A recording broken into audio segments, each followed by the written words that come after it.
untuk saya berikan ruang bisa bertanya kepada Buya Syakur atau mengkonfirmasi hal-hal yang berkaitan dengan keagamaan. Pak Sukardi, ya silakan. Mic-nya mohon diberikan. Bismillahirrahmanirrahim.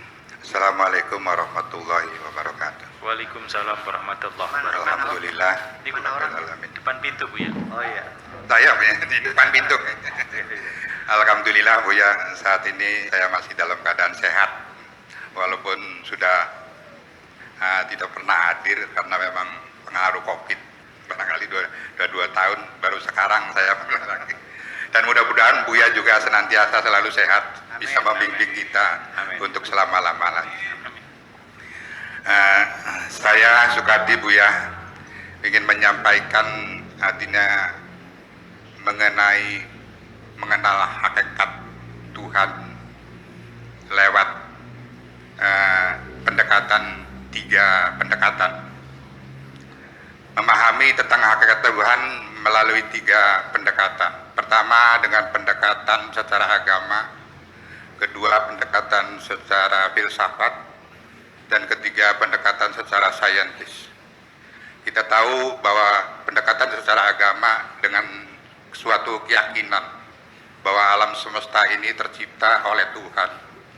Walaupun Tuhan itu kita tidak bisa terjangkau oleh pikiran kita, dan tidak bisa digambarkan oleh otak kita, dan tidak bisa diwujudkan oleh otak kita, dan tidak bisa didefinisikan, walaupun definisi itu sifatnya kebenaran relatif.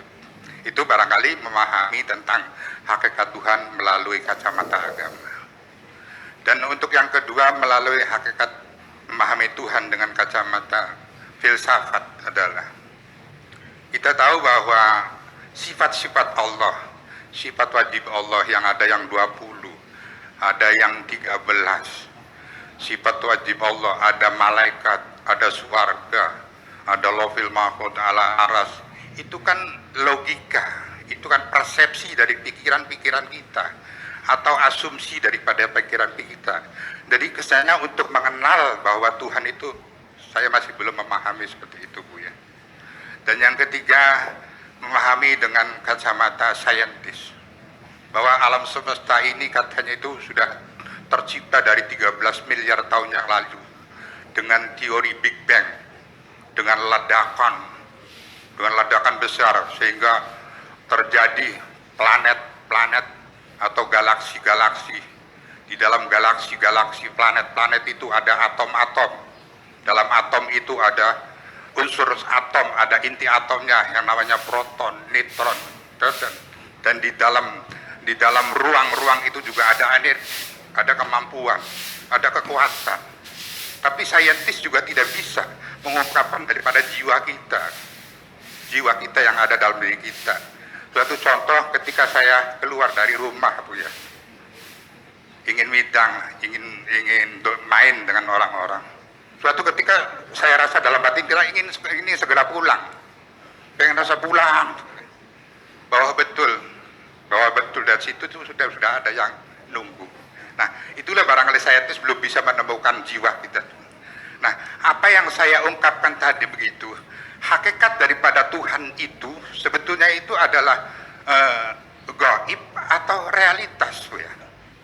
Gaib atau realitas.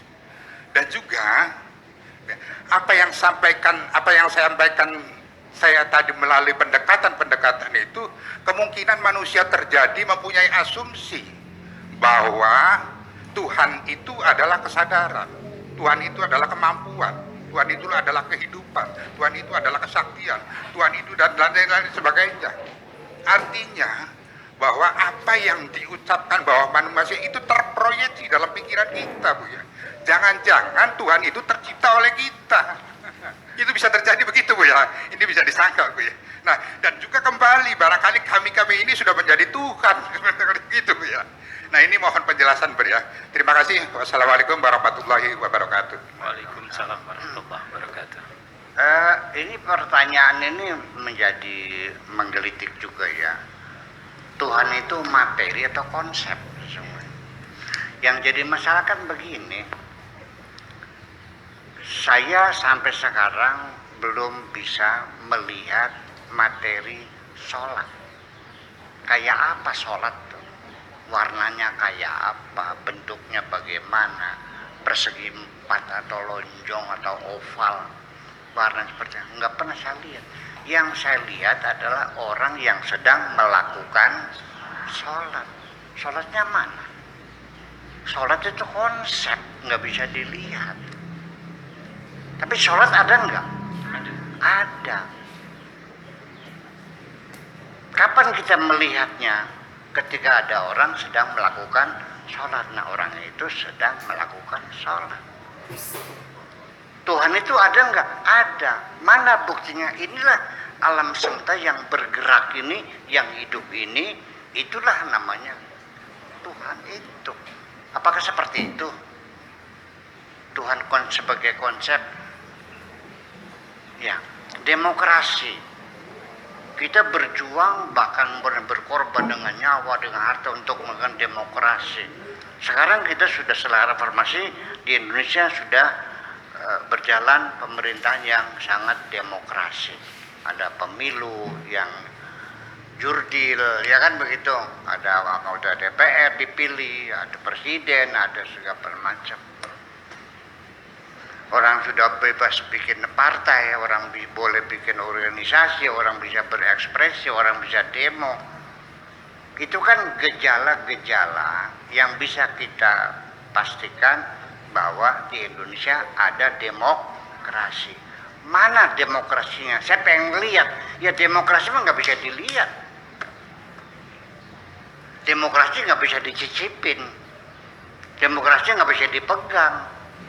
Tapi gejala-gejala yang ada, kebebasan seseorang berpendapat, ya kan begitu, bikin partai politik dan sebagainya, itu adalah sebagai pertanda bahwa di Indonesia ada demokrasi. Alam semesta ini sebagai bukti, logika anak-anak kita dulu ya, sebagai bukti adanya Tuhan, kan begitu persoalannya. Jadi Tuhan itu materi itu konsep. Ini persoalannya. Apakah Tuhan itu hukum alam? Seperti kata Einstein, kalau Tuhan yang kau yakini adalah sama dengan hukum alam saya yakini, saya juga bertuhan kok.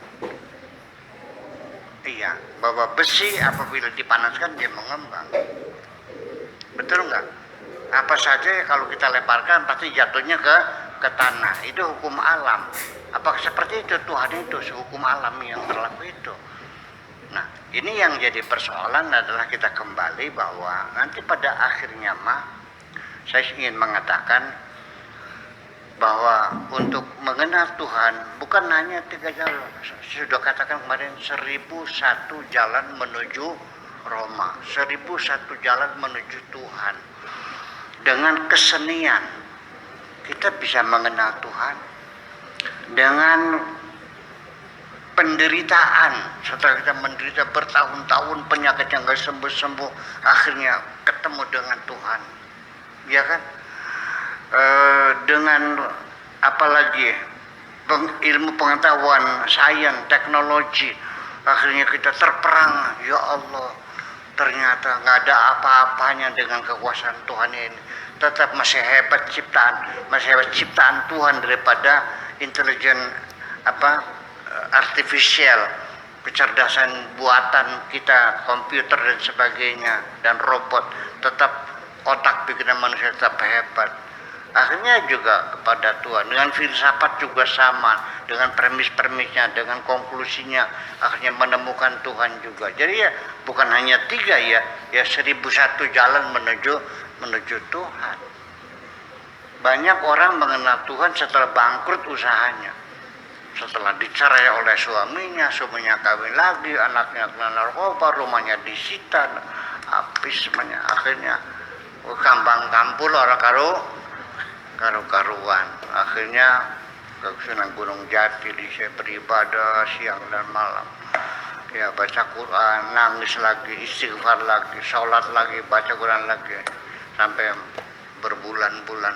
Akhirnya dia menemukan makna kehidupan ini. Oh, ya udahlah, alhamdulillah. Jadi termasuk juga Allah banyak memperkenalkan hambanya supaya kenal dengan Tuhan itu melalui ujian dan cobaan penderitaan. Ya kalau saya lihat banyak para nabi-nabi, ya itu dia menderita sejak kecil kok. Nabi Muhammad lahir tanpa melihat ayah, masih kecil ibunya mati, ikut kakeknya mati, ikut paman mengembala kambing, ya kan? Dikawinkan dengan seorang janda yang sudah pernah janda 2 kali, Siti Khadijah, ya kan? Dimusuhi oleh orang sekota Mekah. Mereka beramai-ramai ingin membunuh Kanjeng Nabi dengan penuh segala penderitaannya.